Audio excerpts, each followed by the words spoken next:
Acabou, gente, elas falam igual.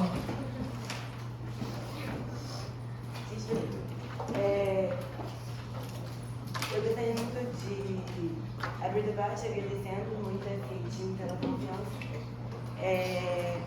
Sem mais delongas, primeiro momento quando você estiver preparado, a gente está sem cineta e eu acho que ninguém aqui tem um debate que tem confiança. Então a gente tem um debate que eu ia bater na mesa com algumas pessoas. Primeiro momento, o que você se estiver preparado para responder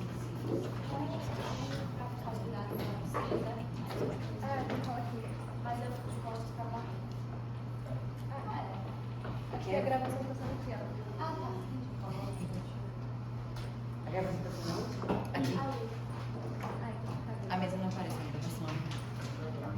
Eu achei fofinho você querendo agradar o público, mas no final das contas a gente joga só nos nós. Eu sugiro que você fique criando pra gente. É isso, eu acho que priorizou vocês.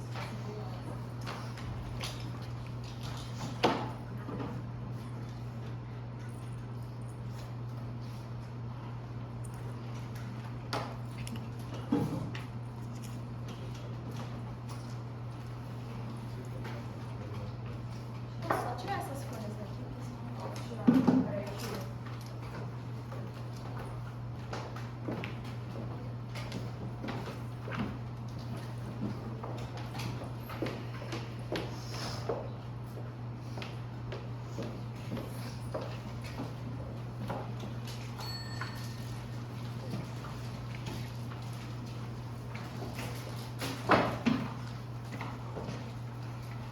Antes de começar meu discurso, eu só queria fazer um agradecimento geral à mesa, um agradecimento geral aos alunos da minha sociedade de debate, a todo mundo que está aqui, ao campeonato Mandacaru, que está sendo incrível. Muito obrigada por dar essa oportunidade da gente vir aqui para a Bahia debater. Eu estou muito feliz. E é isso. Eu vou iniciar o meu discurso em 5, 4, 3, 2, 1. Mesa, esse debate é sobre democracia, porque a gente está falando justamente de sistemas políticos e de representação da sociedade. Percebe que o paradigma fundamental que a gente gera a República do Brasil, enfim, uma ideia de eleição como um todo, é representatividade e vontade do povo. É aquilo que está na Constituição e é aquilo que gera inicialmente o comando da democracia. Os nossos líderes, os nossos deputados, nosso presidente, qualquer coisa que seja, precisa necessariamente representar aquela população. Os deputados são justamente mesmo os representantes do povo. Percebe que eles precisam dar voz àquela sociedade que os representa. Eles são escolhidos justamente por terem essa maior congruência com os pensamentos de quem está os elegendo. Mas vamos lá. O que é o primeiro problema que a gente encontra aqui? É justamente do funcionamento da política no Brasil. Percebe que a gente tem uma menor educação política, ou então pessoas que não tendem a ser tão engajadas tão politicamente. O que ocorre basicamente com o favorecimento de um personalismo. Ou seja, a pessoa normalmente ela tem a tendência de votar no candidato e não necessariamente nas ideias. O que ocorre aqui é que as pessoas não entendem o status quo de como elas estão votando para deputados. O cidadão médio comum, o eleitor médio comum, ele não é tão engajado politicamente, ele não entende a obrigatoriedade do voto. Agora imagina se ele entende o que é um quociente eleitoral e como que funciona necessariamente o sistema proporcional. Ele não entende que aquele candidato que ele está votando significa que ele pode puxar 2, 3, 4, 5, 6 outros deputados, dependendo do número proporcional de votos deles. E vamos lá, o que ocorre justamente quando a gente tem esses dois sistemas, né? Vamos definir os nossos sistemas aqui. Primeiro, a gente tem um sistema distrital, em que as eleições são feitas por maioria simples. Ou seja, ganha o candidato que for mais votado. Ponto. Não importa necessariamente a porcentagem de população, a porcentagem de voto dele ou qualquer coisa do tipo. Aquele candidato que receber o maior número de votos daquele local vai ser eleito. Ou seja, a população precisa escolher um único candidato que dialogue com o que ela pensa. No lado da oposição, a gente tem um sistema proporcional que você tem uma conta matemática para representação do partido. É aquele quociente eleitoral que eu acabei de definir para vocês. O candidato ele pode não necessariamente ser o mais votado, mas ele participa por causa da quantidade de votos que o partido recebe. Basicamente, a gente tem dois cenários aqui. Um cenário de prevalência do candidato e um cenário de prevalência do partido. Por que o cenário atual, e necessariamente o proporcional, ele é ruim? Primeiro, Porque eu tenho uma menor transparência e favorecimento do rearranjo interno que favorece uma ideia de lobby político. Mesa, percebe, acabei de te caracterizar que a população brasileira ela não tem necessariamente uma ideia de como funciona o quociente político, ou o quociente eleitoral, ou de como que o voto dela vai implicar numa cadeira no Congresso Nacional. Então, por exemplo, ela vota naquele candidato que ela tem mais simpatia, que maior dialoga com ela. Acabei de falar que a política é meio personalista. Então, se a maioria da população vota no candidato tal, esse candidato se elege, mas se o partido consegue um quociente eleitoral, ou seja, um número muito alto, ele consegue eleger outros. É basicamente o que ocorreu quando o Bolsonaro era deputado. Ele foi eleito, mas ele conseguiu eleger vários outros deputados no distrito do Rio de Janeiro. E qual que é o problema aí? Porque percebe, Mesa, que eu estou favorecendo um rearranjo interno desse partido dentro do Congresso Nacional. Eu não estou elegendo aquele deputado que necessariamente foi o mais votado, que a população gostou dele. Eu estou elegendo vários outros que você vai por meio justamente desse rearranjo interno. E qual que é o problema aí? Porque quando você faz esse rearranjo, você tem uma sensação de menor transparência na política. Porque eu elegi o candidato tal, X. Eu não elegi necessariamente o candidato Y, Z, W que vai dentro lá, que vai entrar dentro do Congresso. Quem faz esse rearranjo é o próprio partido. E ele faz isso, óbvio, com base no número de votos, mas também favorecendo o maior espaço desse partido dentro do Congresso. Agora eu tenho não só um deputado que representa aquelas ideias, eu posso ter 5, 6, 7, 10, 20. Percebe que aí eu favoreço um cenário justamente de lobby político, porque eu estou favorecendo um grupo dentro daquele Congresso. Eu estou favorecendo pessoas que vão lá, que vão ser eleitas e que vão ter o maior acesso nas cadeiras daquele Congresso. Ou seja, eu não estou favorecendo necessariamente um candidato que pense numa coisa, eu estou fazendo um rearranjo interno dentro dali. E isso é ruim justamente porque favorece esse cenário de política de que a gente tem, de pipinha ou de qualquer tipo de esquemas que são formados dentro da política, por causa justamente desse rearranjo do partido. É mais fácil agora que o partido que ele precisa angariar lobby político, ele precisa fazer qualquer tipo de acordo para ele conversar, se ele tem muitos assentos, em vez de ter só um deputado que foi muito bem eleito. Antes de eu trazer o segundo problema, vai, Júlia. Charlotte, representatividade nacional não se resolve com segregação distrital. Como o seu caso resolve isso? Tá bom, vamos lá. Eu vou continuar trazendo agora o segundo ponto, que é justamente o que eu vou falar. Porque o cenário de vocês é ruim. Porque eu tenho uma piora na condição de representatividade dos partidos. Vamos lá. O que eu estou querendo dizer com isso?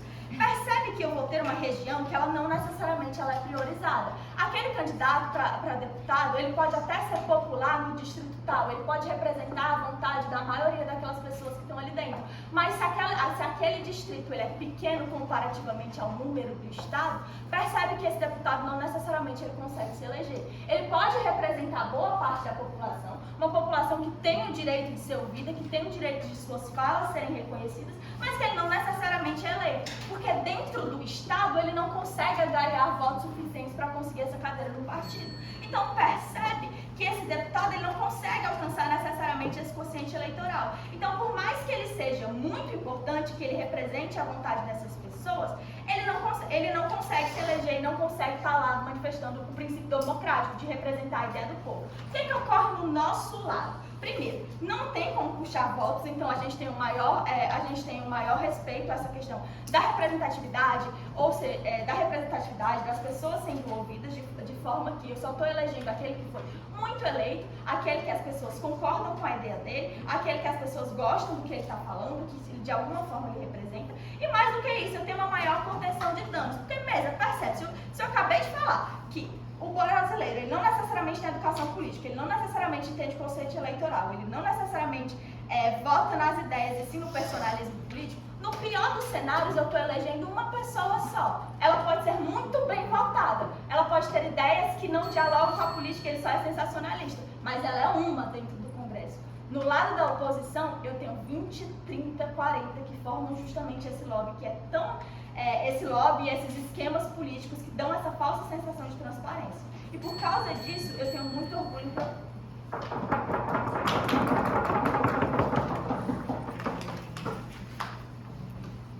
Muito obrigada pela sua discurso, Charlotte. Eu volto então agora aqui na mesa. Ana.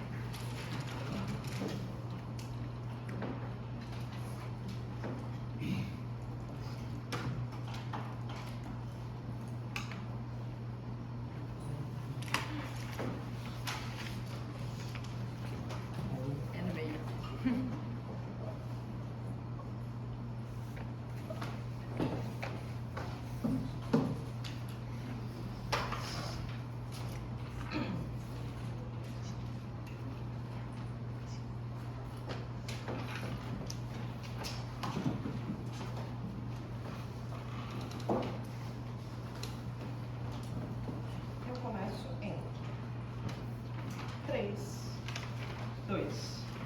1. Mesa, eu acho que já foi bem explicado tanto pela Infoslide quanto pela outra dupla quando a gente fala basicamente como esses modelos funcionam, então não vou tomar muito tempo, não tem nada para discutir aqui, eu acho que não tem nada para contrapropor em relação a isso. Mas vou começar falando sobre como o G caracterizou os problemas eleitorais do Brasil, que são muitos, e é o que nós estamos tratando aqui.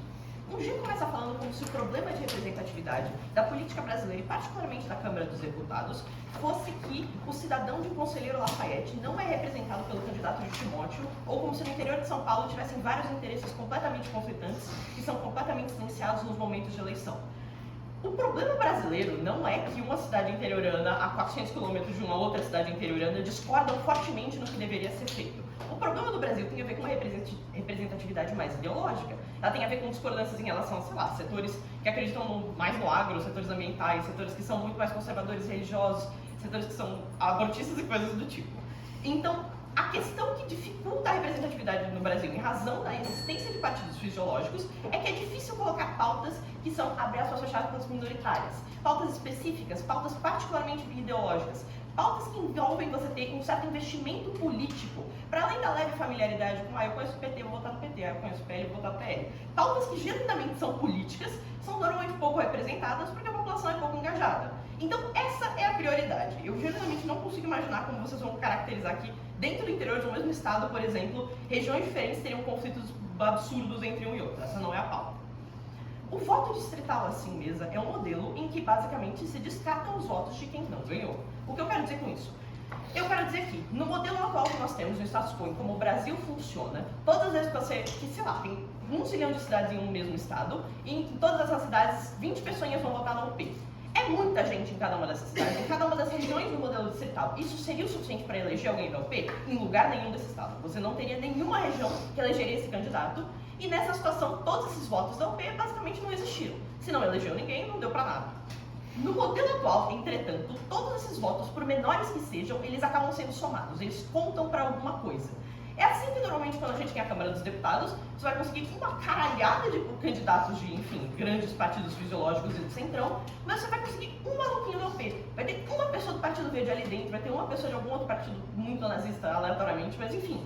Você consegue, de alguma forma, com a soma dos votos de uma determinada região, colocar pessoas de partidos que não são fisiológicos, não são hiperpopulares, não são familiares naquela região, com a soma dos interesses comuns daquela área, basicamente. Entretanto, se você for pensar num recorte regional pequenininho, curtinho, a chance disso acontecer é absolutamente nula. Eu acho que ninguém vai conseguir, em hipótese alguma, conseguir uma região inteira que vai votar na UP, massivamente, além do PT ou PL, ou em qualquer outra coisa. Por que isso importa mesmo? Por que o que eu estou falando serve a algum propósito? Porque o Brasil é um modelo multipartidário. Nós não somos os Estados Unidos, a gente não tem 2 partidos, a gente tem 1 quadrilhão de partidos. Cada um deles, inclusive, tende a se especializar muito em suas pautas e por vezes específicas. Nós temos conhecidamente alguns partidos que são fisiológicos de centrão, inclusive são muito mais fisiológicos hoje em dia do que eram antigamente, partidos como o PT e o PL, que ocupam boa parte das cadeiras, e, vou falar rapidamente, não é nenhum crime votar em partido fisiológico. Eu não estou dizendo que isso é algo que a gente deve impedir, se for o desejo delas, tudo bem. É algo que a massa mais pouco politizada, que não é investida nisso, vai fazer. Porém, é importante que esses votos, que são normalmente enviados para a população mais politizada, uma população minoritária de interesses fortemente apegados às suas demandas pessoais ou identitárias ou às causas políticas que ela querem propagar, não podem ser jogados fora dentro do Brasil. Não é razoável que você pressuponha que essa minoria, que genuinamente está investida num partido obscuro, porque acreditam no plano de governo dele, e que convenceu um amigo, um outro amigo, e foi convencendo amigos ao longo da região, e que conseguiriam talvez eleger um maluco na Câmara de Deputados, tenha sua opinião completamente removida.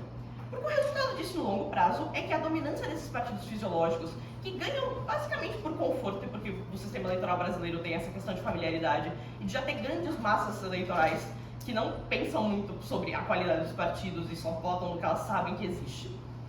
Essas massas vão se tornar não só dominantes, elas vão tornar homogêneas, elas vão ser só o que existe. Se cada região puder votar nas suas pessoas e os votos minoritários jamais forem considerados em termos de colocar alguém na Câmara dos Deputados, o resultado vai ser que a Câmara dos Deputados só vai ter PT e PL, não vai ter absolutamente mais ninguém com nenhuma outra causa minoritária ou menos representada comumente. Isso é uma perda em todos os sentidos. Talvez se o Brasil não fosse um modelo multipartidário, faria algum sentido, mas ele é, essencialmente, E, portanto, essa representatividade menor dos interesses especializados de partidos que se dão ao trabalho de lutar por uma única causa tem que ter o seu espaço na Câmara dos Deputados. Senão a Câmara dos Deputados não cumpre a sua função e o sistema eleitoral brasileiro também não. Se o objetivo é justamente representar o Estado, representar os interesses dele, você deveria conseguir agregar todos os interesses do Estado, sejam eles discordantes, etc e tal, e não fazer uma simples matemática regional, que depois a minha dupla vai explicar melhor como ela é distorcida naturalmente no próprio sistema brasileiro, além do que eu já falei, em razão da nossa construção histórica. Vai falar, desculpa. O candidato do interior ele é conhecido e representa as pautas daquele local. Como que o teu caso garante a participação dele? Eu acho que esse rolê de que o candidato do interior ele é reconhecido e ele representa as pautas do local é uma viagem bem grande. Eu acho que ela vai explicar por quê, com calma. Mas em primeiro lugar, porque quando a gente tem candidatos gerais, quando você tem que votar ou em partido ou no candidato, por exemplo, você estava dando, porque você votar, a galera votando no Bolsonaro acabou trazendo outras pessoas, você tem que pelo menos saber que aquele partido ele existe, ele tem pauta. Você está votando e está confiando em um partido ou em um candidato por razões de alinhamento ideológico. Normalmente, quando a gente fala de eleições super regionalizadas, quando você fala de prefeito, por exemplo, todo mundo aqui nasceu numa cidade que provavelmente não é uma capital, eu espero. Vocês sabem como funcionam prefeituras locais em qualquer cidade que não é uma capital. Você vai eleger a pessoa que colou mais stickers nos carros. Não tem nada a ver necessariamente com alinhamento ideológico, não tem a ver com várias outras coisas. Tem a ver simplesmente com a influência local e como as pessoas são apegadas à familiaridade ou a nomes que elas ouviram várias vezes e provavelmente vão reeleger o mesmo cara por 1 zilhão de vezes. Isso acontece naturalmente. Só que isso não deveria ser a única coisa capaz de pautar quem vai para a Câmara dos Deputados. E no modelo atual nós temos exatamente a ferramenta de que as pessoas que não estão desligadas e que não votam baseado em quantos stickers tem na rua por um maluco que você nunca ouviu falar na sua vida, mas enfim, vai votar nele amanhã aparentemente, essas pessoas são capazes agora, numericamente, somatoriamente, de conseguir colocar os interesses delas em pauta na Câmara dos Deputados. Gente, novamente, é uma questão de garantir diversidade. Se nós temos muitos partidos no Brasil, nós temos muitos interesses no Brasil, nós temos muitas minorias, nós temos muitos problemas identitários, nós temos muitas causas ambientais ou não ambientais e religiosas a serem lutadas. Qualquer modelo que dificulte que essas pautas distintas alcancem um espaço para determinação de pauta no campo da Câmara dos Deputados vai objetivamente tornar a nossa democracia pior, vai dificultar muito mais que a gente tenha avanços para qualquer sentido. Com isso, obrigado.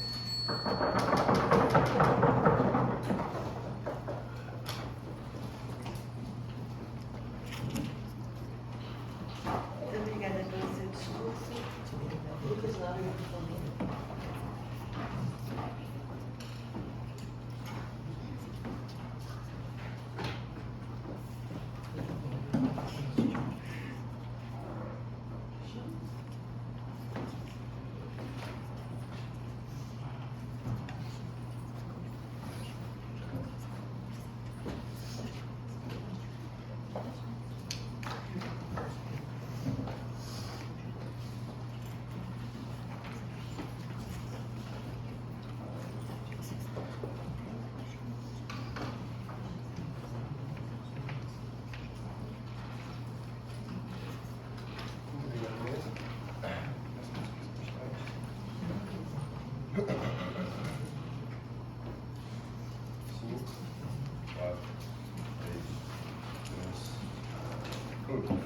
Mesa, vamos lá.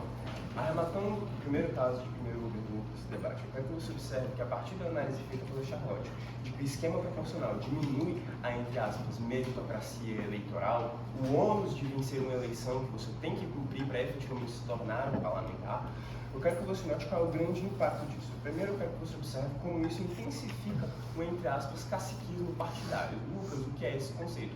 É justamente o ato de eu deslocar discussões sobre política pública, discussões sobre interesses públicos para de fora do holofote de eleições, para fora do holofote do debate público e para dentro das portas de um partido. Isso acontece justamente pelo que a Charlotte explicou, de que eu tenho líderes partidários que conseguem remanejar votos de um candidato para outro. Eu tenho candidatos dentro de um próprio partido que não cumpriram o ônus de serem eleitos pela população, não conseguiram votos suficientes para estar lá e ainda assim conseguem se eleger porque o líder partidário, ou então algum político muito influente lá dentro, tem interesse em determinada pauta e alavanca aquele cara. Isso dá uma série de discussões interpartidárias. Foi uma das razões para a racha do PL, por exemplo. Esse caciquismo partidário é muito, mas muito problemático só pelo mero fato de eu ter discussões que são muito influenciadas, discussões de plenário que deveriam estar sendo feitas por pessoas efetivamente representantes, efetivamente eleitas e não acontecendo mais nesse contexto de espaço público, e sim dentro de um espaço privado do partido, dentro de uma lógica que a população, que nem já foi explicado, não conhece. Relevante justamente pela métrica do debate, ser representatividade e democracia. Mais do que isso mesmo, um segundo impacto, um desinteresse da população que se gera justamente a partir de uma deslegitimação do cenário político atual. Eu quero que você observe mesmo que lá atrás, alguns anos atrás, quando o Bolsonaro apontou o dedo na cara do Jean Luiz e falou, na sua primeira eleição você não teve sequer votos para se eleger, você teve que ser puxado. Ou então quando alguém se levanta na plenária e aponta para todo mundo do PP e fala, vocês são todos puxados, nenhum de vocês merece estar aqui, nenhum de vocês foi eleito, toda vez que isso acontece, e isso acontece sempre, eu tenho uma deslegitimação do sistema político. Eu tenho justamente um cidadão que observa como o plenário se organiza, que observa quem são as pessoas que estão na Assembleia e para e pensa, caralho, eu não sei quem é nenhum desses caras. Quem foi que votou neles? Eu não conheço ninguém que votou nessas pessoas. Como que esses caras se elegeram? Eu tenho gradativamente uma percepção que se forma por parte da população de que o sistema político ele não é feito para representar as pessoas. Ou ao menos, ainda que seja feito para representar as pessoas, ele é muito inefetivo nessa representação. E isso promove um desengajamento. Esse cara mesmo que percebe justamente que eu tenho essa falha na efetiva representatividade, ele se sente muito menos propenso a estar indo atrás de candidatos para votar. Talvez aqui, acolá, numa eleição a cada 12 anos, aparece um candidato que ele para e pensa, realmente esse cara é muito foda, eu vou lá votar nele. Mas se não, ele justifica. Ou então vota no primeiro candidato que aparece. De novo, desengajamento extremamente deletério, porque a métrica mais importante desse debate é justamente uma democracia efetiva. Antes de prosseguir, pós segunda posição. Eu vou engajar. Lucas, distrito não é de município. Como que vocês garantem essa homogeneidade representativa? Vamos lá. A primeira coisa que eu tenho que deixar muito clara é que distrito é uma zona restrita, um espaço congregado e que algo muito importante que tem se salientado aqui é que, beleza, talvez as pessoas elas não consigam necessariamente ter a pessoa que elas querem as representando nesse distrito. Talvez você não ganhe, talvez o seu candidato não ganhe a eleição para o seu distrito para te representar. Entretanto, independentemente de quem ganhar, esse cara ganha, primeiro, legitimamente, ninguém vai estar representando, ninguém vai estar na Câmara, ninguém vai estar como parlamentar sem ter tido efetivamente uma vitória eleitoral. E isso gera um dano extremo. Mas mais do que isso mesmo, eu quero que você observe que existe uma falha nesse tipo de pensamento, que é a presunção justamente de que no cenário atual a gente tem os benefícios que você clama serem tão importantes. Você tem que subir aqui, Sobrinha, e me explicar por que no seu cenário essa problemática não existe também, só te adiantando. Ok, mas já passando para engajamento com primeira posição, eu quero que você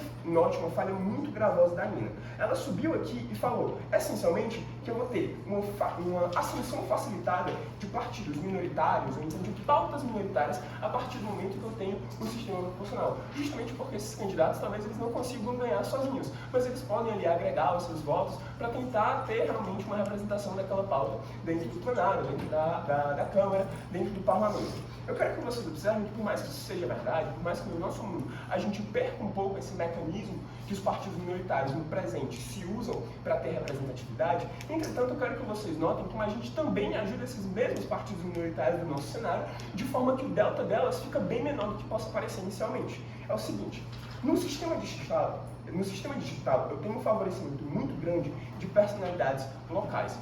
Como? Através de um mecanismo de redução da discussão.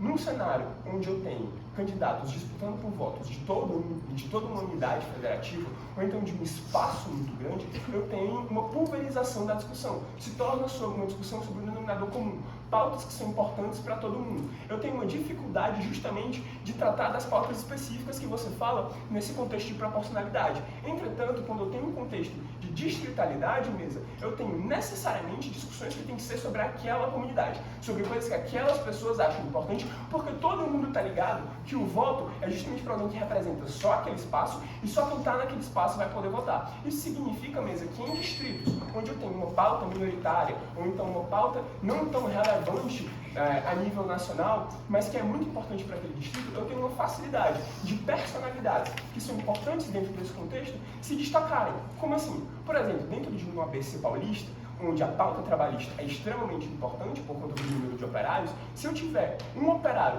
muito, mas muito carismático mesmo, dentro daquele distrito, por mais que no grande ele não seja conhecido, por mais que ele não seja conhecido em São Paulo inteira, naquele distrito ele é, e naquele distrito ele consegue ganhar, então ele consegue ser o representante legítimo daquele distrito no contexto da Assembleia. E isso vale para todas as pautas minoritárias mesmo. Então, se eu tenho um distrito de Fortaleza, que ele é periférico, um distrito de Fortaleza, que ele é esquecido majoritariamente pelo governo, no momento que eu tenho um voto distrital, se uma pessoa daquele distrito tem uma personalidade forte e tem a oportunidade de falar para aquele distrito sobre os problemas daquele distrito, as chances de que ele consiga ter os votos daquele distrito para se tornar representante se tornam muito maiores. O que significa que o que as meninas da primeira oposição tratam como grande impacto delas, que é a facilitação da ascensão de pautas minoritárias, na realidade existe no mesmo grau ou então em grau menor, ou então em grau maior no meu cenário. Ou seja, mesa, na métrica delas a gente ganha, na nossa métrica a gente ganha. Primeiro governo, melhor caso de debate, e o debate mal começou.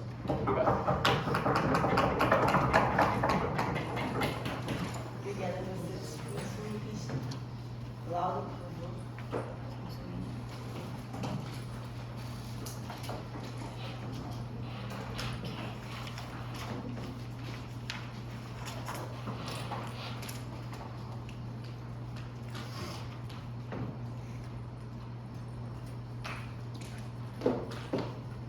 Parar de discursar no meio por causa da minha voz, vocês me desculpam. Eu dou uma barba e volto.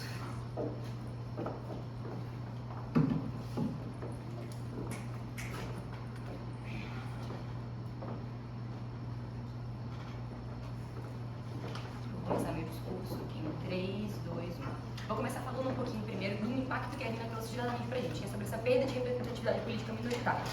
A gente está falando aqui que, por mais que essas vozes dessas pessoas sejam minoritárias, e, por exemplo, o Estado de Minas Gerais consiga eleger um deputado do PSOL, é muito importante que essas vozes sejam ouvidas. E não necessariamente porque essas vozes elas vão fazer representações regionais no sentido de, o conselheiro Lafayette precisa disso, mas porque elas vão fazer representações que são necessariamente identitárias. Então, por exemplo, uma pessoa que é LGBTQIA+, e ela está no interior, aquela região que ela está inserida, ela possivelmente vai eleger um parlamentar por maioria de votos que seja de direita, ou que seja uma pessoa que não vai representar diretamente os interesses dela. Então é muito importante que essa pessoa tenha minimamente voz e que o voto dela seja contabilizado para que, junto com que outras vozes minoritárias dentro de outros estados, daquele mesmo estado, outros gayzinhos de interior, possam eleger um deputado para estar lá na Câmara dos Deputados defendendo aquilo que é importante para essas pessoas. Vou passar por um outro impacto que eu vou trazer aqui para a mesa, que é a facilitação da captação de votos e fazer a formação de currais eleitorais no cenário de governos. Beleza, vou explicar o que são esses currais eleitorais. Existem famílias que dominam uma região por gerações na política. Essa região ela pode ser dominada por essas famílias por vários tipos de influência diferentes. Então pode acontecer, por exemplo, uma influência política, que já acontece há muito tempo, então foi um deputado muito tempo atrás, porque tinha dinheiro, era rico, e aí o filho foi deputado, o neto foi deputado, aí o outro foi governador, foi prefeito, isso acontece no Brasil todo. Mas também pode existir por outras questões muito mais locais. Vou dar um exemplo da minha cidade. Na minha cidade, os 2 candidatos a prefeito nesse momento são 2 médicos. E por que as pessoas querem votar neles? Porque esse aqui é ginecologista, esse aqui fez o parto do meu filho. Esse aqui é cardiologista, esse aqui atendeu a minha mãe. Basicamente é assim que funciona nos espaços do interior. Existem deputados na minha cidade que estão sendo eleitos há muitos e muitos mandatos e a gente nunca sabe o que eles estão fazendo. Tá.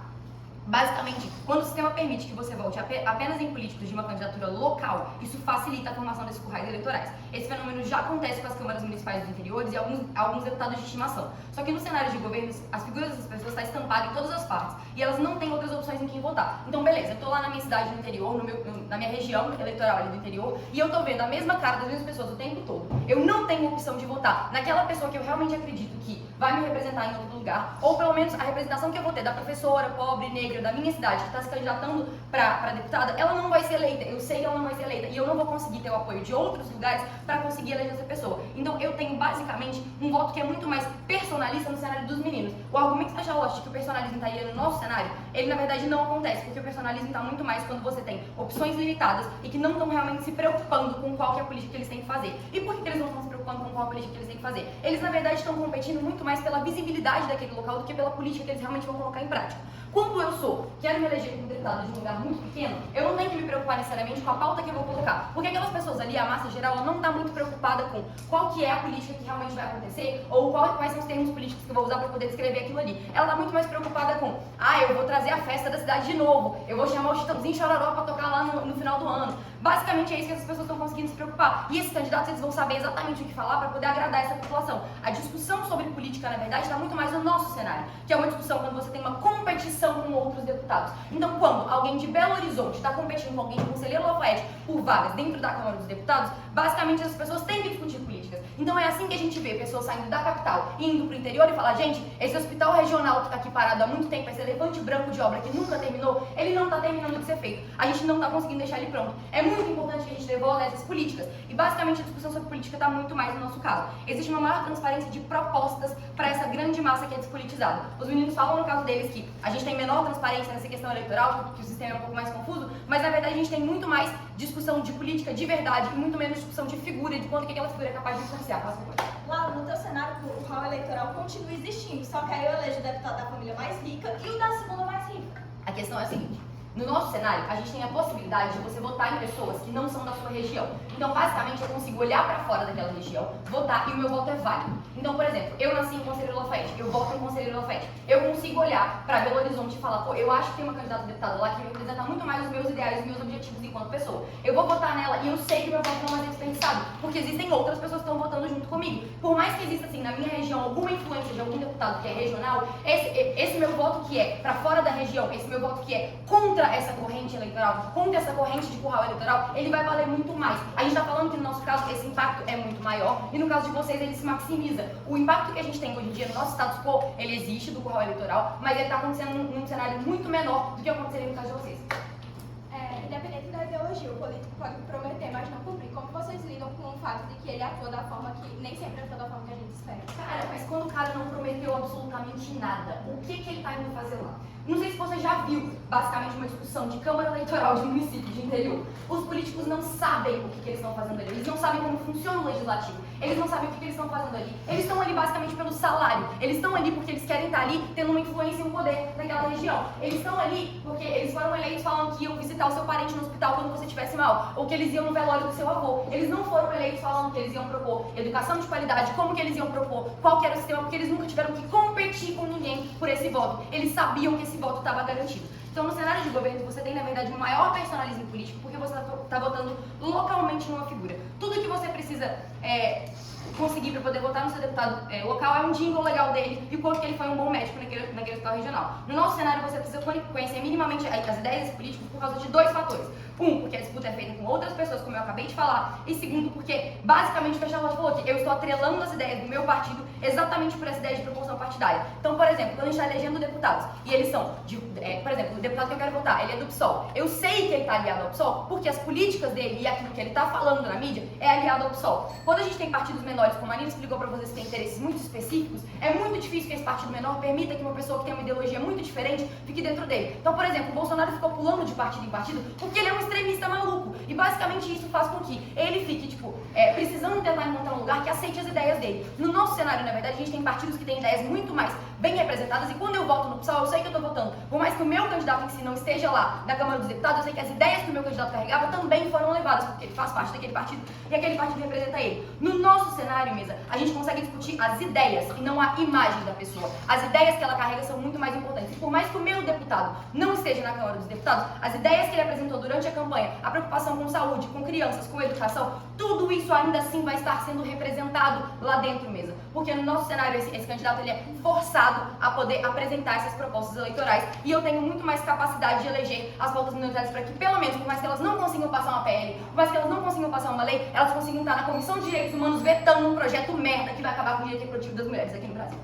Ok, só para encerrar, os problemas dos distritos que os meninos levantam eu acho que é muito irrelevante porque eles devem ser discutidos nas Assembleias do Estado, não necessariamente na Câmara dos Deputados, que é um âmbito federal, é muito maior e não vai conseguir ser resolvido. Por isso eu tenho muito orgulho em meu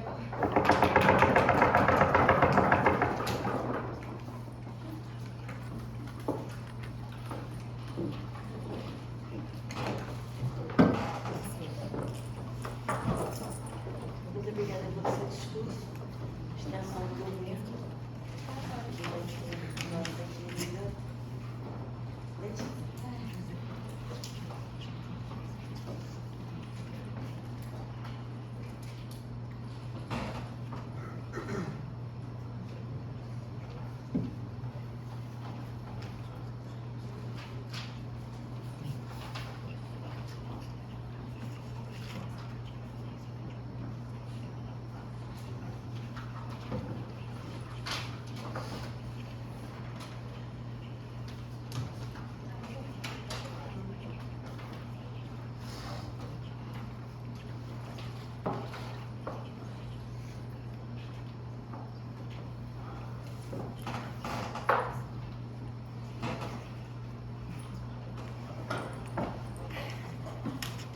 Oi, gente. Bom dia. É um prazer estar aqui com vocês hoje. É a minha segunda semifinal Open, então, tipo, um bem grande. Aí, o campeonato está sendo muito bom e espero que tudo ocorra bem. Então, vamos lá. Eu inicio o discurso em 3, 2, 1. Beleza, eu vou retirar o elefante na sala, que é justamente a falta de interesse da população na política, que é o caso que ninguém trouxe até agora. Cara, eu entendo que muitas vezes acontece justamente essa falta de representação ideológica, mas vocês precisam lidar com a questão de que às vezes até tem partidos que abordam pautas minoritárias, mas que a população não conhece, porque a população, o cidadão médio, muitas vezes não tem afinidade pela política e não vai atrás de saber sobre ela. Então o que acontece aqui, Mesa? Eu ganho pela métrica de anterioridade. Ainda que existe essas questões de falta de representatividade ideológica, o que acontece é que eu ganho pela questão de que ainda assim, há menos vontade da população de conhecer essas pautas. O que acontece? Analisando o cenário político geral e ainda assim, mecanizando melhor do que o primeiro governo. Ainda temos muita discrepância de valores e práticas entre países desenvolvidos e países em desenvolvimento, como é o caso do Brasil, que é o principal foco aqui desse debate. Ele é um país instável internamente em todos os seus eixos, políticos, econômicos e sociais. Então, o que acontece? Essa instabilidade é resultante de problemas atrelados a uma política falha e lacunosa, gerada pelo distanciamento entre eleitor e representante. Caracterizando o eleitor médio, mas que ninguém aqui falou. No cenário político, hoje disse que o eleitor vota no candidato e não nas ideias, mas eu vou além. Mesmo, atualmente, o cidadão médio nem sequer sabe em quem ele votou nas eleições passadas, em quem ele está se candidatando e quem vai votar. O cidadão médio, no sistema proporcional, na verdade, ele tem uma gama de opções. É exatamente esse o problema. Ele tem uma gama de representantes, o que gera ainda mais distanciamento entre o eleitor, que já não possui interesse na política, já que ele não vai atrás de pesquisar sobre isso, e justamente o que mudaria no sistema distrital. Quando eu divido um país geograficamente, e cara, não é segregação, é organização de uma localização, o que vai facilitar para o meu caso. O que acontece? Eu faço com que aquela quantidade X de pessoas, elas passam a eleger um parlamentar. Isso necessariamente aproxima mais a população do representante, porque eu tenho um deputado para aquele estado, enquanto no sistema proporcional os eleitores votam em candidatos de todos os estados. Eu tenho um colegiado sendo eleito e por conta da quantidade, um eleitor tendo que saber menos quem eles são, eu acabo gerando mais interesse pela política. No meu caso, eu consigo esse ganho de mais engajamento popular. Mas para além disso, eu tenho uma representação local mais forte mesmo. Ninguém aqui focou nesse ponto. Por mais que, eu entendo as pautas do eleitor médio, do cidadão médio, mas é desse a gente precisa focar porque que essa questão distrital é também benéfica para o parlamentar, que é justamente essa aproximação de uma localização em uma política local mais forte. Agora, essa divisão, ela facilita justamente para que aquele parlamentar volte suas lutas e suas pautas para aquela região específica. E por que isso importa, Mesa? Nós estamos falando de Brasil. É o 5º maior país do mundo, mas ainda assim é um país com maior desigualdade social. Restringir uma área de atuação para um parlamentar, eu facilito com que ele compreenda as necessidades daquela população, daquela localidade. Eu proponho projetos que o meu eleitorado passe a se identificar. É logicamente mais fácil, antes ele tinha uma gama e uma quantidade de pessoas que ele tinha que agradar em uma região extremamente extensa e agora ele tem que se focar em uma coisa mais justamente distrital. Agora ele tem que agradar aquele eleitorado. E eu entendo, cara, que ocorre justamente essa questão de que muitas vezes eles acabam não abordando pautas minoritárias. Mas é justamente o que a população ela escolheu votar. Eu acho que essa questão ideológica não é mutuamente excludente. Ocorre nos dois cenários já, e no cenário de vocês seria ainda mais especificado, porque ainda assim ocorreria um menor engajamento popular. Pode. Me dá exemplo de interesses interioranos específicos que deveriam estar na Câmara Nacional dos Deputados, ao invés de tipo um deputado estadual ou a prefeitura local. Você deveria me provar por que no seu caso isso vai acontecer, porque isso já não acontece. Se chama proporcional, isso já não está acontecendo. Adotar esse sistema distrital seria uma aposta de justamente mudar o que já está acontecendo. Seria uma ideia justamente de, ok, temos esse problema ideológico, temos esse problema de falta de engajamento popular, e abordando essa questão distrital, a gente aproxima a população pela menor quantidade de representantes que ela pode eleger, né, que seria apenas um, e justamente fazendo com que esse parlamentar, ele perceba, cara, ok, a minha população, ela quer uma pauta mais minoritária, quer que eu defenda direitos minoritários, por exemplo. No meu caso, é muito mais fácil ele perceber que a população precisa disso, primeira oposição. É muito mais fácil aquele parlamentar ele perceber, cara, então, a minha população ela gostaria que eu abordasse pautas minoritárias. Se eu não abordar, provavelmente no próximo cenário não vai me eleger. É a lógica eleitoreira que vocês acabaram se esquivando desse ônibus no cenário de vocês. Letícia, o Brasil tem metrópoles no litoral e no máximo cidades médias no interior. Como que você garante política para todos? Vocês também não me garantem. O que acontece é que no meu cenário vai gerar justamente essa aproximação maior. No meu cenário, eu vou fazer com que a política ela não seja apenas eu vou ali no meu dia da eleição e eu posso justamente votar em qualquer candidato porque a musiquinha que eu ouvi eu gostei mais. Não, cara, a responsabilidade jogada para a população é muito maior no meu caso, porque eles têm apenas uma opção de voto. E aí isso vai para justamente o meu distanciamento ainda mais do primeiro governo. Eu facilito a responsabilização mesmo. É muito mais fácil eu fiscalizar aquele parlamentar porque ele é apenas um. Então, eu justamente conheço a quem culpar, eu conheço com quem eu posso ir atrás de protestar e eu justamente facilito essa maior responsabilização, porque agora eu tenho apenas um candidato para aquele estado, não apenas diversos, como seria justamente o caso do colegiado. No meu cenário, ainda assim, eu tenho justamente eu tiro esse principal ônus da política atual brasileira, que é essa falta de interesse da população. Eu tenho justamente esse impacto de que, ok, eu entendo que a população ela já não engaja totalmente com a política, só que agora ela tem menos quantidade de políticos para pesquisar. Cara, transparência de propostas e discutir ideias é o mundo ideal, primeira oposição, porque para isso acontecer, eles precisariam engajar com a política, o que não acontece. É a métrica de anterioridade, é exatamente esse o problema. Discutir propostas e discutir ideias, para eu acontecer isso, para eu engajar com pautas minoritárias, eu preciso ter afinidade com a política, o que não acontece. E aí, no meu caso, isso geraria uma maior proximidade entre população e político. Eu entendo que essa questão de propostas e discussão de ideias é algo extremamente importante. Ideologia e minorias são sim importantes. Mas para que isso aconteça, para que representantes de minorias assumam cadeiras grandes, a população ela precisa compreender a política. Ela precisa se interessar por ela. É justamente essa pauta aqui, é justamente esse problema que ocorre na política brasileira atual. Eu não tenho a população se interessando por isso. Eu entendo a relevância das pautas ideológicas e minoritárias, mas a população ela já não entende isso, ela já não vai atrás. Gerando essa menor quantidade de pessoas indo atrás, eu gero um maior consequente engajamento popular. Eu gero um aumento de interesse da população por conta daquele político, porque ele tem uma redução de políticos para pesquisar, ele tem uma redução de propostas para compreender. Porque, cara, política é de fácil compreensão para quem quem vai atrás disso. Mas não é o que acontece. O Brasil é extremamente desigual, nem todo mundo compreende, nem todo mundo entende, nem todo mundo tem vontade de ir atrás. Enquanto que, reduzindo a quantidade de propostas e reduzindo a quantidade de políticos, geraria uma maior facilitação das pessoas irem atrás de pesquisar. Por isso, muitíssimo orgulho em ser segundo governo, essa semifinal. E muito obrigada, gente. Muito bom te conhecer, eu gosto muito do seu nome. Extensão da produção, por favor.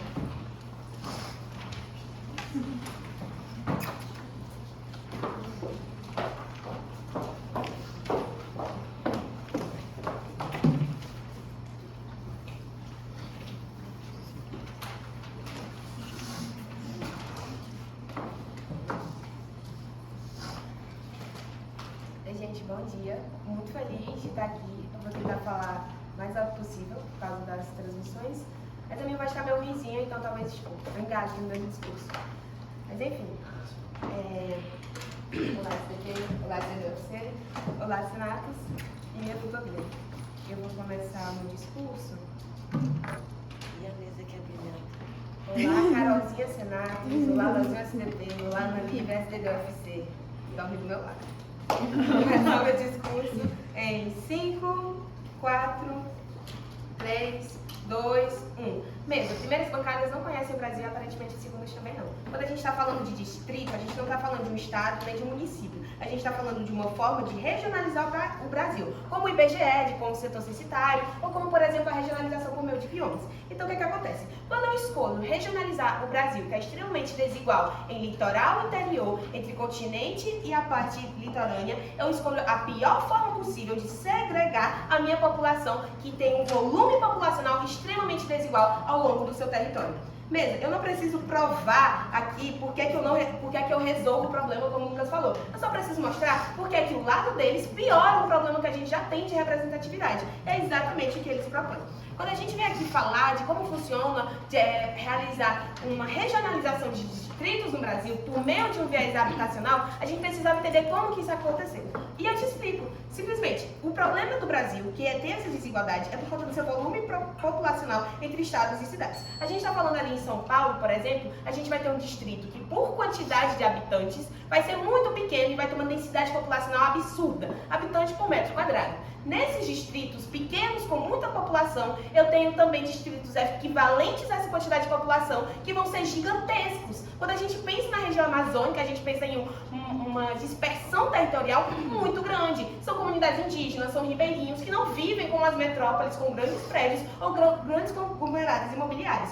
Ocorre que, como esses distritos agora vão ser divididos equitariamente por população, eu vou ter esses dois tipos de distritos. Eu vou ter distritos pequenos muito homogêneos, como, por exemplo, uma zona industrial de São Paulo, aqui a zona urbana de Fortaleza, ou qualquer zona urbana altamente destinada habitacionalmente, e distritos muito heterogêneos, que vão abarcar uma grande quantidade de espaço geográfico com distintas populações que ali habitam e vão juntas agora seguir o mesmo foco e ideologia política. Percebe que essas dificuldades são exatamente pelo tamanho geográfico do Brasil, a dificuldade de acesso, processos históricos de segregação urbana que já ocorrem e se mantêm. O grande problema que a gente tem é que as regiões do Brasil como um todo não são iguais. E essas regiões, e dentro de seus estados, com suas políticas e necessidades específicas, quando mais segregadas, causam ainda mais problemas. Eu te falei dos dois tipos de distritos, não foi? Mas agora eu vou te falar as estratégias que os políticos vão tomar em frente a ele.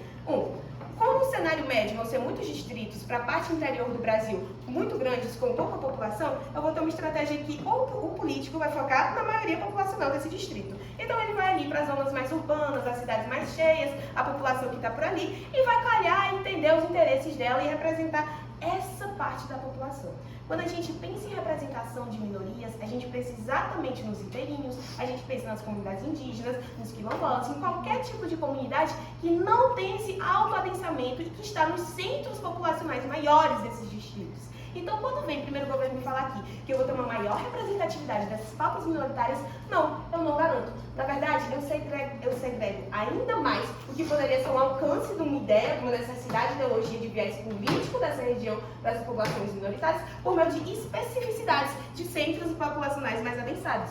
Eu não garanto essa voz para a periferia, essa voz para as comunidades pequenas. E isso ocorre em distritos que vão ser a grande maioria. A grande maioria vão ser políticos parlamentares que representam os interesses da elite desses distritos. De uma elite local, a família mais rica, por exemplo, que vai continuar e isso vai se perpetuar. Continuando, no melhor cenário deles, em que esses candidatos vão aplicar, vão conhecer de cabo a rabo o distrito eleitoral inteiro deles, eles vão chegar, eles vão ser esse distrito. Mas o grande problema é que, mesmo assim, se esse candidato ganha, ele vai chegar agora no parlamento representado por outras personificações de distritos. Vai ter o Senhor Distrito, Zona Industrial de São Paulo, Senhor Distrito, Polígono das Secas Nordeste, Senhor Distrito, Região Amazônica. Ocorre que esses distritos têm grandes diferenças de necessidades e de políticas que devem ser elaboradas nacionalmente para um desenvolvimento ou para uma diminuição da desigualdade. Tanto os interesses dessas populações menores que estão nesses distritos, que querem ser levados em conta, que a gente aqui vai considerar que o parlamentar está representando esses interesses de minoria, querem ser levados em conta e encontram uma grande dificuldade de chegar em um consenso de que tipo de política aplicar. Por que que o cara que representa ali, o cara da fábrica de São Paulo, vai querer o mesmo do que o sertanejo que se elegeu no polígono das secas?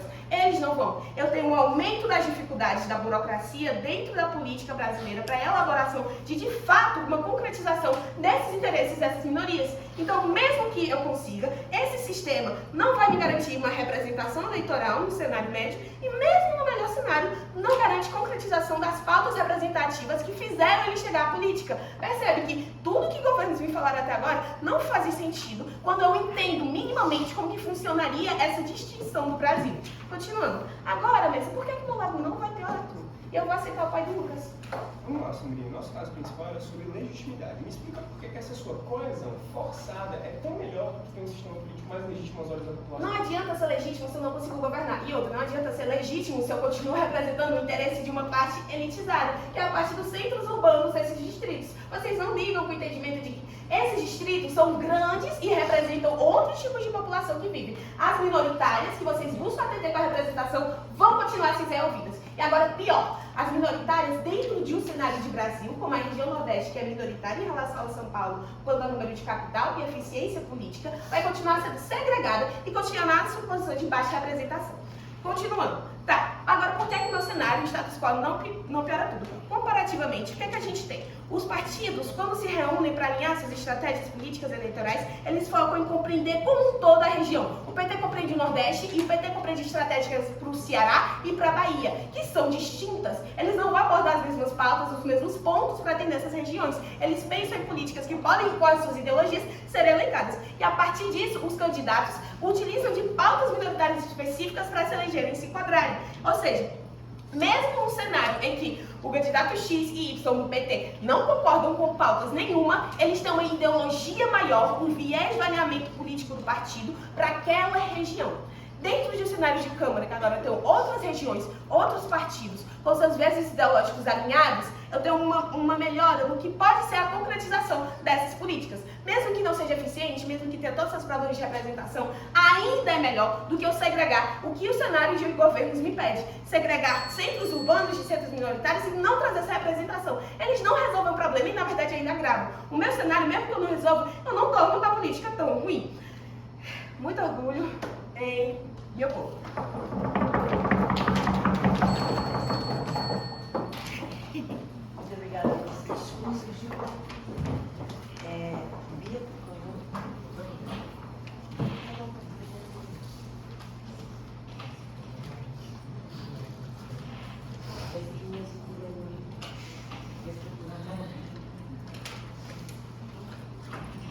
Eu acho que não vai ser a primeira vez, acho que já aconteceu.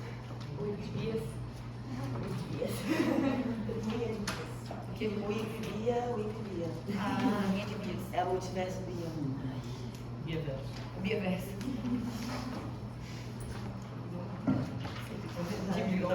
Falando Laura, aí tem Na hora que ele falava Laura ontem, eu não sabia se ela tava falando que eu tinha falado aquilo a Laura dela. Gente, talvez eu não consiga ser ouvida porque a minha voz tá muito. É culpa da festa do grupo, mas. Nada é culpa da festa do Bia. Prazer estar aqui mais uma vez com sociedades que eu admiro e respeito muito. Iniciou meu curso em 3, 2. Mesa, a chave desse debate é: em que mundo a gente garante maior estabilidade política e, acima de tudo, um maior engajamento populacional para votar? Há o mundo das oposições, que é basicamente o status quo, um mundo que não funciona na prática, e o que a gente já vê acontecendo: descrédito político, pouco conhecimento sobre política e, mais ainda, pouco engajamento. E é o mundo dos governos, um mundo em que a gente tem um foco maior em como atingir os interesses daquela população, ainda que não completamente, porque a gente precisa comprar esse ônus de que, inevitavelmente, a gente não vai conseguir atingir todos os interesses, mas minimamente a gente busca, a gente tenta trabalhar para que esses interesses populacionais sejam atingidos, para que as pautas minoritárias minimamente sejam ouvidas, sejam votadas e sejam aprovadas. E aí, o mundo da gente é um mundo em que eu, enquanto parlamentar, preciso pensar na população que eu estou representando, que é uma população quantitativamente menor se comparada ao mundo das oposições e que necessariamente vai gerar sobre mim uma maior cobrança política. Perceba mesmo que o mundo das meninas, o mundo da Nina e da Laura, ele fala muito sobre a questão de que o problema do Brasil tem muito a ver com a representatividade ideológica, isso de fato acontece, e que no modelo atual, as meninas falam inclusive sobre a questão da dominância dos partidos fisiológicos e da facilitação da ascensão das pautas minoritárias no cenário delas. Mas, Nina, perceba que no modelo atual, com o multipartidarismo, a gente já enfrenta uma crise de representatividade gigantesca. E você mesma fala sobre o caso das pessoas que votam em quem tem mais adesivo colado nos carros, por exemplo. Perceba que é um mundo em que o eleitor não sabe quem é aquele candidato, é um mundo em que ele não conhece as propostas e ele sequer tem a menor identificação com aquilo. A Letícia já pintou aqui, você ouvir o jingle da campanha e pensar, porra, Rodrigo Rita 40-100, eu tava no Farol da Barra e eu decorei essa música. Então é muito sobre isso. Se eu tivesse aqui, eu provavelmente votaria no Rodrigo Rita 40-100 porque a música dele ficou na minha cabeça. E não porque eu sei de fato o que ele propõe, e não porque eu sei de fato como ele engaja e como ele poderia minimamente atender os meus interesses e o daqueles que estão ao meu lado. Perceba mesmo, como no momento em que as meninas chegam aqui e a Laura fala especificamente sobre a facilitação dos currais eleitorais no mundo dos governos e sobre a pouca preocupação dos deputados com o que eles precisariam fazer, perceba que a gente já vê isso acontecendo na prática. O erro das meninas é debater um mundo, é debater um cenário em que elas ignoram completamente o que já acontece. Elas jogam um monte de ônus pra gente, como se só no nosso cenário as coisas fossem ruins, quando na verdade a gente já vê o caos acontecendo. Perceba que há um monte de parlamentar eleito no cenário atual, que depois que ocupou o cargo, ele se abstém completamente de cumprir o que ele prometeu no período de campanha. E aqui eu até concedo que ele pode trabalhar até certo grau, aprovar um projeto ou outro, finge que está minimamente interessado com alguma pauta, mas na maior parte do seu mandato ele está completamente despreocupado em cumprir tudo que ele prometeu. Aí vocês podem falar, ué, mas como assim ele vai estar despreocupado em cumprir o que ele prometeu se ele quer se reeleger? Mas perceba que no mundo das oposições, ainda que ele não se reeleja, alguém do partido dele vai se reeleger, alguém do mundinho, da panelinha dele ali, do lobby político que ele forma e que ele faz, vai se reeleger e isso necessariamente vai ser benéfico para ele. Porque ainda que ele não ocupe o cargo no segundo mandato, necessariamente um aliado vai estar e provavelmente a gente sabe que ele vai ganhar por fora, mesmo não estando com o mandato em ascensão.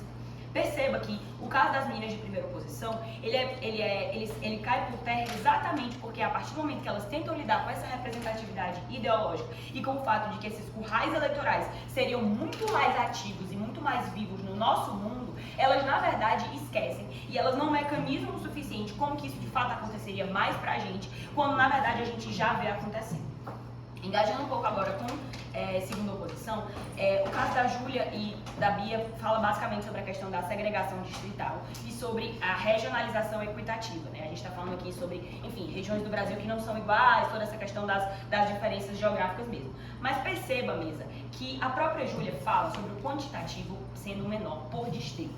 A gente encara isso como positivo, porque é até um pouco intuitivo pensar. Se eu tenho um número X de pessoas que precisa das minhas, que precisa que eu vote, que eu governe em prol delas, que eu governe em prol das pautas que elas defendem. E no cenário da gente, necessariamente esse número é menor, é quantitativamente menor. Talvez seja mais fácil que eu atinja e que eu agrade, ainda que minimamente, as pautas daquelas pessoas. É muito difícil a gente pensar, por exemplo, no cenário do status quo, em que o Nordeste inteiro, todos os nordestinos, têm uma porrada de necessidade, tem uma porrada de pauta que precisa ser ouvida, e que no cenário atual esses deputados, cagam completamente em cima da cabeça dessas pessoas.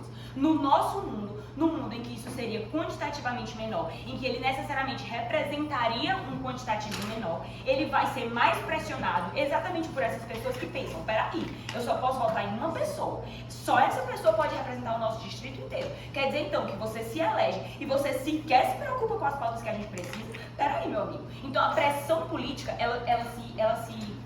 ela se intensifica muito mais no nosso mundo e exatamente a pressão política que necessariamente faz as pessoas engajarem. E é esse o ponto desse debate mesmo. É só no mundo dos governos que a gente consegue minimamente um engajamento maior. A gente já pintou aqui, todo mundo já falou, todo mundo já comprou o cenário atual de pessoas que sequer querem engajar e sequer querem se preocupar com política, porque no fim das contas elas não sabem como funciona.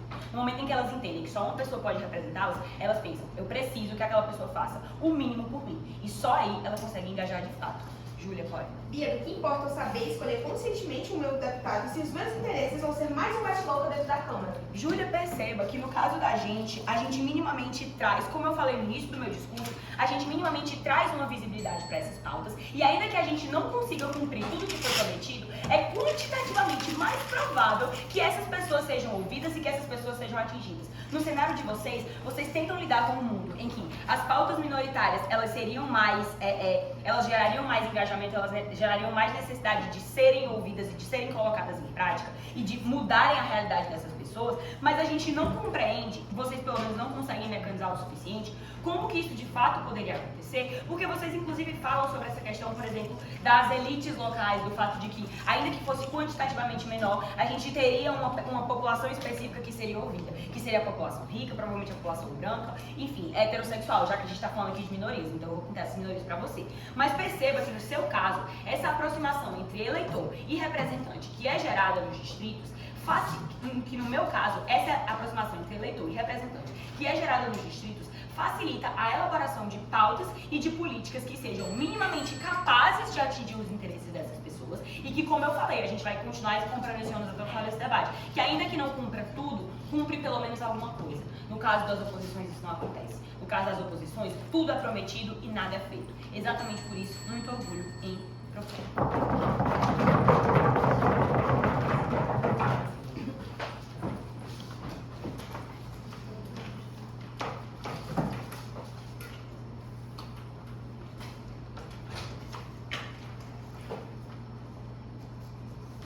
Obrigada pelo seu discurso e da oposição. E a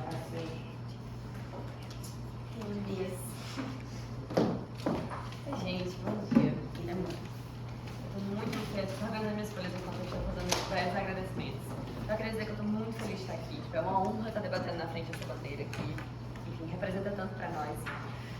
E queria só agradecer a todo mundo que está aqui, agradecer a minha dupla. Enfim, amo vocês. Ok. Quais preferências, primeiras bancadas, tá? Faço em torno de 5 minutos, 30 segundos, vou estar aceitando. É isso, vamos lá. Eu vou começar meu discurso em 5, 4, 3, 2, 1. A gente teve alguns problemas nesse debate. O primeiro é que questão de policy, ninguém nos deu um modelo suficientemente claro para ser comprado. O segundo é a interpretação e definição do distrito, que só vem na Júlia. E o terceiro e principal erro desse debate. Todas as bancadas, com exceção de segunda oposição, lidam a democracia como se ela acabasse nas eleições. Como se você ter uma pessoa que te representa lá, acabasse no momento que você sai daquela urna e que você vota. O problema é que ninguém lida com a questão principal, que é governabilidade. Que é a questão de que aqueles políticos, eles não estão só nos representando, mas eles vão votar naquelas políticas. Não é só a figura simbólica de alguém que parece comigo, mas a figura de alguém que vai votar em coisas que eu preciso. E esse erro crucial faz com que todas as bancadas, de uma certa forma, lidem com um cenário que ele é muito restrito às eleições. Enquanto que, segundo a oposição, vai lidar com um cenário que é justamente sobre quando essas pessoas forem para a Câmara. Não só para as eleições, mas quando elas forem governar, quando elas forem propor, quando elas forem começar a fazer os debates, quando elas forem começar a ter essas questões individuais entre si, para que elas consigam pelo menos passar as pautas. E é justamente isso que a Júlia explica. A gente explica que no nosso cenário, apesar de não ser perfeito, apesar de sim ter problemas, a gente consegue, com esse voto proporcional, ter, por exemplo, as coligações. As coligações fazem com que agora a gente tenha partidos se unindo e tentando ali encontrar um meio de achar aquele meio termo antes mesmo de chegarem naqueles locais de poder. E quando eles acham esse meio termo antes, é muito mais fácil de naquela hora que eles chegarem no poder, deles estarem naquelas cadeiras, eles já terem uma concordância maior. A gente fala justamente sobre como que a gente consegue ter deputados que agora eles não vão pensar só em se eleger naquele local específico, mas eles querem agradar mais pessoas, eles querem ir atrás de mais votos, eles querem ir atrás de representar realmente, enquanto deputado estadual, fazer ações que o resto do Brasil também tem interesse, e não necessariamente se focar tão fortemente naquele distrito, por todo o mecanismo que a Júlia já te explicou, Mesa, sobre a questão de votos. Se eles só podem ser eleitos naqueles distritos, é claro que a estratégia política deles vai ser agariar votos naqueles distritos, e não necessariamente pensar em coisas mais estaduais, mais gerais, mais para a população como um todo. E justamente esse sistema proporcional, com coligação, com o voto de pessoas que são mais votadas, apesar de que obviamente existe o ponto que o primeiro governo trouxe, mas ainda assim os partidos vão colocar no poder as pessoas que foram mais votadas, está no slide, essas pessoas têm mais probabilidade de se unir para governar, de não ter só várias enfim, estratégias e ações e até mesmo, tipo, essas propostas que eles fazem, muito específicas, batendo entre si na Câmara o tempo todo. Porque eu quero ser eleito, eu quero ser reeleito. Então eu vou ficar sempre insistindo naquelas pautas específicas, em vez de entrar no consenso, em vez de entrar em acordos, em vez de pensar numa coisa muito mais geral. Agora, passando para, enfim, todas as questões. Governos como um todo, mas começando com o primeiro governo. O primeiro governo tem um problema de que não justifica necessariamente como soluciona o problema. Na verdade, não soluciona. E não justifica os danos que o caso deles vão tratar. O primeiro ponto que eles falam é sobre percepção individual, de como que essas pessoas não têm educação política, como que elas não conhecem as pessoas e a percepção de que não são representadas. Isso pouco importa nessa moção, porque é justamente quando a gente cumpre, que bem, a gente pode dificultar um pouco essa questão individual, mas o problema principal da política brasileira não é só essa representatividade, porque a gente tem uma descrença geral, não só nos deputados, mas em vários outros cargos de poder em relação a isso. Então você não vai solucionar o problema de representatividade, você não vai solucionar a educação política, vocês não vão solucionar as pessoas conhecendo seus deputados e agora automaticamente se interessando por eles. Isso não é plausível, vocês não explicam o suficiente. E aí falam sobre a questão de legitimidade, de reação de político, de lobby, mas o problema é que primeiro, vocês não lidam com o fato de que no cenário de vocês vão ter partidos sendo eleitos, partidos iguais sendo eleitos para representar, então essa questão de partidos ainda seria feita, mas de forma diferente. E o segundo, vocês não lidam com como que é necessário que exista algum tipo de consenso entre essas pessoas para que elas consigam passar pautas. Então vocês não solucionam o problema, vocês não justificam os danos de vocês, então vocês não explicam como que necessariamente essa governabilidade ela seria feita. Bi, no teu lado, a falta de consenso de representação minoritária continua existindo. O Congresso já está parado sem passar nada. Qual que é o teu lado? O nosso ganho é que a gente não piora esse cenário, a gente não piora essa situação e a gente não faz com que agora que esses políticos tenham ainda mais incentivos para continuar esse cenário tão complexo de tipo você ficar querendo só bater nas suas pautas individuais e não gerais. O nosso ganho, ele é justamente por não prejudicar tanto e por pelo menos continuar com essa questão e ter incentivos como a coligação de partidos para que esses políticos possam se unir. Agora passando para a primeira oposição. Primeira oposição tem um caso muito bom, mas é como eu falo, essa questão se resume muito a democracia naquele momento, porque elas falam sobre a questão de especializar pautas e de como que agora você tem pessoas específicas sendo representadas no geral. Mas essas pessoas específicas, a possibilidade de votar de uma pauta super específica, mesmo que ela chegue no poder, ela não consegue passar essas pautas. Se ela não tem esse tipo de estrutura, se ela não tem esse tipo de apoio, ela não vai passar. Então, de pouco adianta o caso de primeira oposição se a gente não tem governabilidade. De pouco adianta eu me sentir representada na minha pauta super específica ali, se eu não tenho uma pauta diferente de CPT, PL, se eu não tenho uma governabilidade. E aí também falam sobre como isso é competição entre candidatos, valoriza essa questão da política por questão de pautas. Mas a gente explica muito melhor isso quando a gente fala de, por exemplo, essa união dos partidos em prol de algo comum. E elas não desenvolvem isso de como prejudicaria. E aí, segundo o governo, tem o mesmo problema que eu já citei de primeiro governo, mas ainda elas batem ainda mais sobre essa questão de representatividade. E como que tipo, as pessoas precisam ser engajadas. 2 pontos. Primeiro, aumento de engajamento. Tá, vocês veem isso hoje em dia? A gente tem eleições que são diretas, a gente tem eleições que não são proporcionais, a gente tem eleições como prefeitos que tem menos pessoas e que são eleições majoritárias. Mas ainda assim você não vê isso atualmente, você não vê as pessoas super engajadas, você não vê as pessoas super cobrando. Isso é problema de educação política, não se resolve com a adoção de uma política para deputado federal. Deputado federal as pessoas nem sabem o que é direito às vezes. Então o problema é que todos esses casos de individuais da população não são resolvidos no seu cenário. Também não são resolvidos no nosso, tudo bem, mas a gente não piora esse cenário e a gente não piora a governabilidade, que é o mais importante sobre isso. E aí vocês falam sobre tipo, a questão da representação local mais forte, mas a própria Sombrinha já explicou como que isso necessariamente tem a ver com a questão da governabilidade. Nada adianta você colocar um político num local estadual se ele não consegue passar suas pautas. Nada adianta você colocar um político no poder se ele não consegue governar. E nada adianta você ficar constantemente num local batendo ideias sem resolução. com esse meu discurso.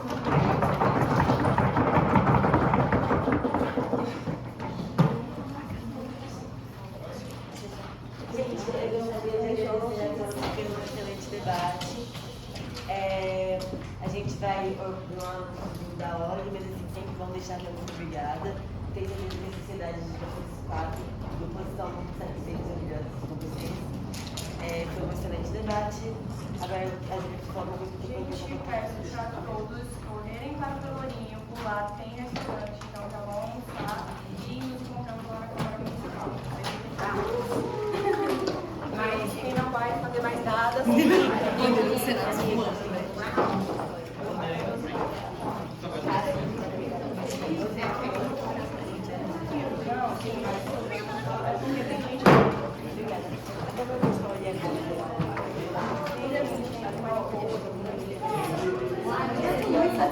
Amiga, eu me lápis. Eu precisava de um leque pra fazer os vídeos. Nossa, agora foi mal.